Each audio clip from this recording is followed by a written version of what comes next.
নমস্কাৰ প্ৰিয় দৰ্শক, প্ৰজ্ঞান ইউনিভাৰ্ছ চেনেলত আপোনালোকক স্বাগতম জনাইছোঁ। আজি আমি লৈ আহিছোঁ সপোনৰ ফলাফল। আপুনি কেতিয়াবা ভাবিছেনে যে সপোন কেৱল কল্পনা বা টোপনিৰ লগত জড়িত নহয়, আপোনাৰ ভৱিষ্যতৰ লগতো সম্পৰ্কিত হ'ব পাৰে। বিশেষকৈ যেতিয়া এগৰাকী মহিলা গৰ্ভৱতী হয়, তেতিয়া তেওঁৰ সপোনবোৰ বিশেষ শক্তিৰে ভৰপূৰ। গৰ্ভ অৱস্থাত কেৱল শাৰীৰিক পৰিৱৰ্তন নহয়, মানসিক, আৱেগিক আৰু আধ্যাত্মিক যাত্ৰাও। এই সময়ছোৱাত এগৰাকী নাৰীৰ অৱচেতন মনৰ শক্তি অপৰিসীমভাৱে বৃদ্ধি পায়। এইকাৰণেই গৰ্ভৱতী মহিলাই এই সময়ত এনে বহু সপোন দেখা পায়, যিবোৰ স্বাভাৱিক অৱস্থাত খুব কমেই দেখা যায়, যেনে কেঁচুৱা, হাতী, আঙুলি নোহোৱা হোৱা বা সপোনত কোনো দেৱতাক দেখা পোৱা। প্ৰিয় দৰ্শক, ভাৰতৰ প্ৰাচীন সপোন বিজ্ঞান আৰু জ্যোতিষৰ মতে এই সপোনবোৰ কেৱল মনত ৰচনা নহয়, ই ঐশ্বৰিক চিন হ'ব পাৰে। এই চিনবোৰে আগন্তুক সন্তানৰ স্বভাৱ, তাৰ ভাগ্য আৰু এই পৰিয়ালটোৰ ভৱিষ্যত লুকুৱাই ৰাখে। আজিৰ বিশদ লিপিত আমি জানিম গৰ্ভৱতী মহিলাৰ সপোনৰ গভীৰ অৰ্থ, কোনবোৰ সপোন শুভ আৰু কোনবোৰ সতৰ্কবাণী দিয়ে, কোন গ্ৰহৰ প্ৰভাৱে এনে সপোনৰ সৃষ্টি কৰে আৰু এই চিন অনুযায়ী কি কি ধৰ্মীয় ব্যৱস্থা গ্ৰহণ কৰিব লাগে। গতিকে এই ঐশ্বৰিক আৰু আকৰ্ষণীয় বিষয়টোৰ গভীৰতালৈ ডুব যোৱা আৰম্ভ কৰোঁ, আহকচোন। প্ৰিয় দৰ্শক, গৰ্ভৱতী মহিলাৰ সপোনৰ গুৰুত্ব যদি চোৱা হয়, গৰ্ভৱতী মহিলাৰ শৰীৰে নতুন জীৱনৰ জন্ম দিয়াই নহয়, মনটো অত্যন্ত সংবেদনশীল হৈ পৰে। এই সংবেদনশীলতা সপোনৰ জৰিয়তে প্ৰকাশ পায়। গৰ্ভ অৱস্থাত কিয় বেছি সপোন দেখা যায় যদি চোৱা হয়, হৰমনৰ পৰিৱৰ্তন। গৰ্ভ অৱস্থাত শৰীৰত হৰমনৰ পৰিৱৰ্তন ঘটে, যাৰ ফলত টোপনিৰ মানদণ্ড বৃদ্ধি পায় আৰু সপোন দেখাৰ সম্ভাৱনাও বৃদ্ধি পায়। মনৰ চিন্তা আৰু আশা, আগন্তুক শিশুটিক লৈ বহু চিন্তা চলি থাকে, ভয়, আশা, সুখ আৰু উত্তেজনা। এই অনুভৱবোৰে সপোনত ৰূপ লয়। জ্যোতিষৰ মতে গৰ্ভৱতী মহিলাৰ ৰাশিফলত চন্দ্ৰ, বৃহস্পতি, শুক্ৰ আৰু ৰাহুৰ বিশেষ ভূমিকা আছে। যেতিয়া এই গ্ৰহবোৰ সক্ৰিয় হয়, তেতিয়া নিৰ্দিষ্ট সপোন আহিবলৈ আৰম্ভ কৰে।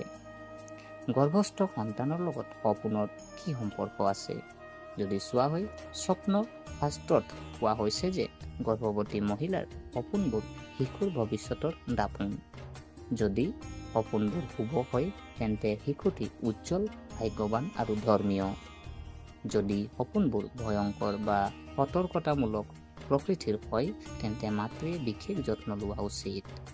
প্ৰধান সপোন আৰু ইয়াৰ অৰ্থ যদি চোৱা হয়, ইয়াত আমি কিছুমান ডাঙৰ সপোন আৰু ইয়াৰ অৰ্থ বিতংভাৱে বুজিম। প্ৰিয় দৰ্শক, যদি কেতিয়াবা আপুনি সপোনত শিশু, ল'ৰা বা ছোৱালী দেখা পাইছে নেকি?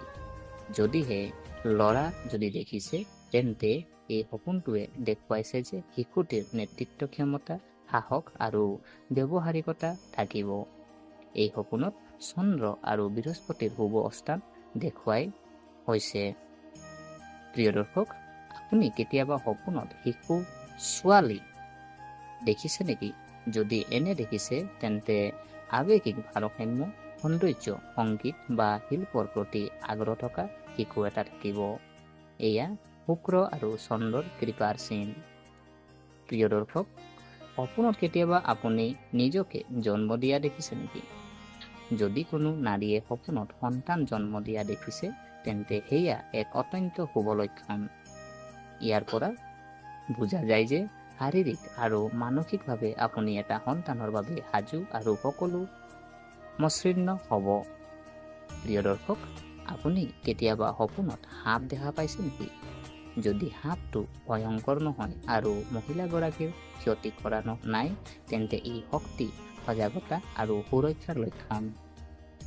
কলা সাপ যদি আপুনি সপোনত দেখিছে, তেন্তে ৰাহুৰ প্ৰভাৱ, সাৱধান হওক। আৰু বগা সাপ যদি দেখিছে, উচ্চ জ্ঞান আৰু দেৱতাৰ চিন, শিশু জ্ঞানী হ'ব। প্ৰিয় দৰ্শক, আপুনি কেতিয়াবা সপোনত পানী দেখি পাইছে নেকি?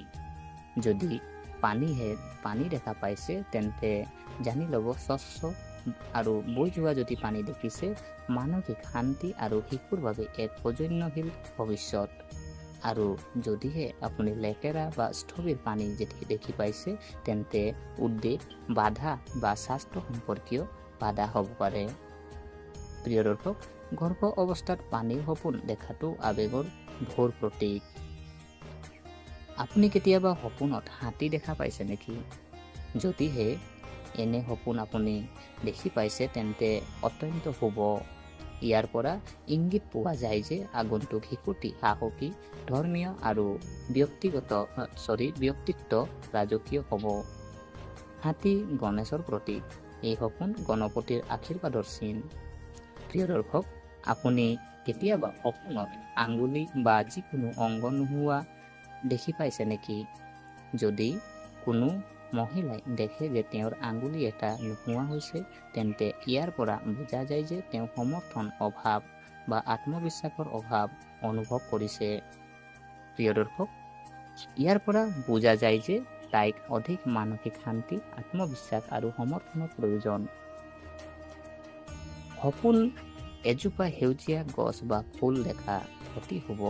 যদি আপুনি সপোনত এজোপা সেউজীয়া গছ বা ফুল দেখি পাইছে, তেন্তে অতি শুভ লক্ষণ। ইয়াৰ পৰা বুজা যায় যে শিশুটি প্ৰকৃতি প্ৰেমী, সংবেদনশীল আৰু সুখী ভৱিষ্যত থাকিব। প্ৰিয় দৰ্শক, আপুনি কেতিয়াবা সপোনত জুই দেখা পাইছে নেকি? যদি দেখিছে, এনে সপোন এয়া সতৰ্কবাণী। ইয়াৰ পৰা বুজা যায় যে গৰ্ভৱতী মহিলাই মানসিক চাপ, খং বা বাহ্যিক জটিলতাৰ পৰা আঁতৰি থাকিব লাগে। সপোনত কেতিয়াবা চন্দ্ৰ বা তৰা দেখা, এয়া চন্দ্ৰৰ কৃপাৰ চিন। শিশুটি সুন্দৰ, আৱেগিক আৰু শিল্পৰ প্ৰতি আগ্ৰহী হ'ব। প্ৰিয় দৰ্শক, আপুনি কেতিয়াবা সপোনত ভগৱান, মন্দিৰ বা পূজা যদি কোনো গৰ্ভৱতী মহিলাই কোনো দেৱতাক, যেনে ধৰি লওক শিৱ হওক, বিষ্ণু হওক, গণেশ হওক, এনেকে যদি দেখা পায়, তেন্তে সেয়া অতি শুভ। এই সপোনটোৱে ইংগিত দিয়ে যে শিশুটিৰ ঐশ্বৰিক সুৰক্ষা আছে। প্ৰিয় দৰ্শক, আপুনি সপোনৰ লগত জড়িত জ্যোতিষীয় গ্ৰহৰ অৱস্থান যদি চোৱা হয়, কোনবোৰ গ্ৰহই সপোন দিয়ে? প্ৰিয় দৰ্শক, চন্দ্ৰ মন আৰু সপোনৰ মূলক কাৰক হয়। আজি যদি চোৱা হয়, মূল কাৰক আমাৰ চন্দ্ৰ গ্ৰহ, আৰু যদি শুভ তেন্তে মধুৰ সপোন আহে। ৰাহু অদ্ভুত বা ভয়ংকৰ সপোনৰ কাৰণ। আৰু শুক্ৰ যদি চোৱা হয়, সৌন্দৰ্য, প্ৰেম, কন্যাৰ লগত জড়িত সপোন। আৰু বৃহস্পতি যদি চোৱা হয়, শুভ, ধৰ্মীয় আৰু শিশুৰ সম্পৰ্কীয় সপোন। প্ৰিয় দৰ্শক, যদি এই গ্ৰহবোৰৰ অৱস্থান ৰাশিফলত অশুভ হয়, তেন্তে মহিলাগৰাকীৰ সপোন আৰু ভ্ৰম বেছি হ'ব পাৰে। এনে পৰিস্থিতিত ব্যৱস্থা লোৱাটো প্ৰয়োজনীয়। তো আপুনি এতিয়া জানিব যে জ্যোতিষৰ প্ৰতিকাৰ আমি কিনো কৰিলে আপোনাৰ এই যি সপোন আপোনাৰ অশুভখিনি শুভ হ'ব, আপোনাৰ একো অসুবিধা নহ'ব। তো গতিকে জানো আহকচোন। প্ৰিয় দৰ্শক, ইতিবাচক সপোনৰ বাবে কি কৰিব? প্ৰতিদিনে ৰাতিপুৱা আপুনি গা ধুই শিৱলিংগক পানী আগবঢ়াওক। ইয়াৰ দ্বাৰা মানসিক ভাৰসাম্য সুদৃঢ় হয়। ওম নম শিৱায় বা গায়ত্ৰী মন্ত্ৰ জপ কৰক। ৰাতি শুই উঠাৰ আগতে মিঠা গাখীৰ খাব লাগে। শুই উঠাৰ আগতে এটা চাকি জ্বলাই প্ৰাৰ্থনা কৰক। প্ৰিয় দৰ্শক, নেতিবাচক বা ভয়ংকৰ সপোনৰ পৰা আঁতৰি থকাৰ প্ৰতিকাৰ যদি চোৱা হয়, হনুমান চালিচা আবৃত্তি কৰক। শনি আৰু ৰাহুৰ লগত জড়িত দুখৰ বাবে শনিবাৰে ক'লা কুকুৰ বা কাউৰীক ৰুটি দিব লাগে। ৰাতি মূৰৰ ওচৰত মোবাইল নাৰাখিব। যদি আপুনি অতি অশুভ সপোন দেখিছে, তেন্তে পিছদিনা ৰাতিপুৱা তুলসীক পানী আগবঢ়াই কাৰোবাক মিঠা কিবা এটা খুৱাই দিয়ক। এগৰাকী গৰ্ভৱতী মহিলাৰ বাবে সপোন এটা বাৰ্তা, কেতিয়াবা সতৰ্কবাণী, কেতিয়াবা ভাল লক্ষণ। এই সপোনবোৰক সহজভাৱে লোৱা উচিত নহয়, কিন্তু ভয় কৰাটো উচিত নহয়। এই সময় মাতৃ আৰু সন্তান উভয়ৰে মানসিক আৰু আধ্যাত্মিক স্বাস্থ্যৰ সময়। যদি আপুনি শুভ সপোন দেখিছে, তেন্তে সেয়া এক ঐশ্বৰিক আশীৰ্বাদ। আৰু যদি সপোন এটা সতৰ্কবাণীৰে ৰূপত আহে, তেন্তে অলপ সাৱধানতা আৰু প্ৰতিকাৰ কৰিলে সকলো ঠিকেই হ'ব পাৰে। আমাৰ ভাৰতীয় সংস্কৃতিত কোৱা হয়, সপোন সেই দুৱাৰৰ জোৰ পৰা আত্মাই ভৱিষ্যতলৈ উকি মাৰি থাকে। গতিকে মনত ৰাখক, আপোনাৰ সপোনবোৰ বুজি লওক। সেইবোৰ সঠিক দিশ দিয়ক আৰু ঈশ্বৰৰ ওপৰত বিশ্বাস ৰাখক। যদি এই ভিডিঅ' আপোনালোকে উপযোগী বুলি ভাবে তেন্তে নিশ্চিতভাৱে এই ভিডিঅ'টো শ্বেয়াৰ কৰক আৰু চেনেলটো ছাবস্ক্ৰাইব কৰক। আপোনাৰ অভিজ্ঞতা বা সপোন কি আছিল মন্তব্য কৰি কওকচোন প্ৰিয় দৰ্শক। গতিকে আশা কৰিছোঁ আপোনালোকে ভিডিঅ'টো চাই ভাল পালে। যদি এই ভিডিঅ'ই আপোনাক কিঞ্চিত মানুহ লাভান্বিত কৰিছে তেনেহ'লে লাইক এটা কমেণ্ট এটা কৰি আমাক উৎসাহিত কৰিব বুলি আশা থাকিলে পুনৰ লগ পোৱাৰ প্ৰতিশ্ৰুতিৰে আজিলৈ বিদায় মাগিলোঁ। ধন্যবাদ।